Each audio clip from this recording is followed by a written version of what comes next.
Guys नमस्कार। बहुत दिन से आप लोग इंतजार कर रहे थे कि कोई भतीजवा टाइप का गाना आए और लीजिए आप लोग के बीच आ गया है अभी अभी पोस्टर भतीजवा टाइप का, जो अखिलेश कश्यप अपने अपने फेसबुक अकाउंट पर अभी अभी शेयर किए हैं। इसका पोस्टर सॉन्ग का नाम है भतीजवा के माई रंगाई। सॉन्ग का नाम है भतीजवा के माई रंगाई, जो अभी भी पोस्टर रिलीज किए हैं अखिलेश कश्यप अपने फेसबुक के अकाउंट पर।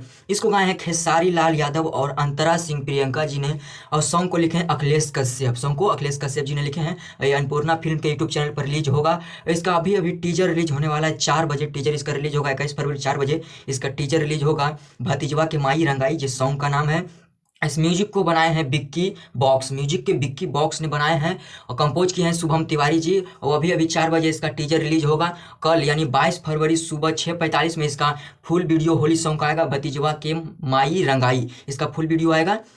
मिलते हैं कोई नए अपडेट में, तब तक आप लोग देखते रहिए आवारा अहिरान एंटरटेनमेंट।